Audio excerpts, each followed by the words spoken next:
માળિયાહાટીના ખાતે સ્વચ્છતા અભિયાન અંતર્ગત રેલી યોજાઈ હતી। વડાપ્રધાન નરેન્દ્ર મોદીના સ્વચ્છતા અભિયાન કાર્યક્રમ અંતર્ગત માળિયાહાટીનાની સરકારી હાઈસ્કૂલ ખાતેથી સ્વચ્છતાના સંદેશ સાથે લોકોમાં જાગૃતતા ફેલાવવા રેલી યોજાઈ હતી।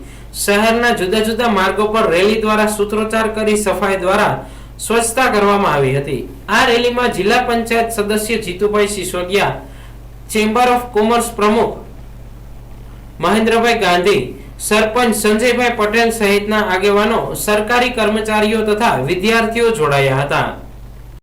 પ્રમુખ ચેમ્બર ઓફ કોમર્સ માળિયાહાટીના સમગ્ર રાષ્ટ્રમાં આદરણીય વડાપ્રધાન શ્રી નરેન્દ્રભાઈ મોદીના માર્ગદર્શન મુજબ 8 થી 14 તારીખ સુધી સ્વચ્છતા અભિયાન ચાલી રહ્યું છે। સ્વચ્છતા અભિયાનના ભાગરૂપે આજે માળિયાહાટીના સરકારી હાઈસ્કૂલમાં તાલુકા દરમિયાન સરકારી શાળાના બાળકો, શિક્ષક સ્ટાફ તેમજ તાલુકા વિકાસ અધિકારી, જિલ્લા પંચાયતના સભ્ય શ્રી જીતુભાઈ, સરપંચશ્રી, તાલુકા વિકાસ અધિકારીના સભ્યો, ગ્રામ પંચાયતના સરપંચશ્રી, અન્ય આગેવાનો ઉપસ્થિત અને વિદ્યાર્થીઓની ઉપસ્થિતિમાં મોટી સંખ્યામાં આજે સંકલ્પ કરવામાં આવ્યો, તમે સ્વચ્છતા અભિયાનનો પૂરેપૂરો સહયોગ આપશું, પ્લાસ્ટિકનો ઉપયોગ કરશું નહીં, સ્વચ્છતા રાખશું અને સ્વચ્છતા માટે જે નિર્ણય લઈએ લોકો સુધી પહોંચાડી અને કમસે કમ અમારા વિસ્તારમાં, અમારા તાલુકામાં, અમારા જિલ્લામાં વધુ સ્વચ્છતાનો લાભ મળે એવા અમે પ્રયત્ન પૂરા કરશું એવો સંકલ્પ સાથે આજે બધા મોટી સંખ્યામાં આજે આપણે સંકલ્પ લીધો છે, ત્યારે બધાને ખૂબ અભિનંદન આપીએ છીએ।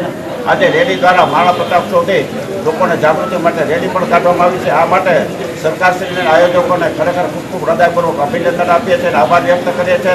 આનો પૂરેપૂરો સંકલ્પ સાથે અમર થાય એવી આશા અપેક્ષા સાથે મારી વિરામ આપું છું।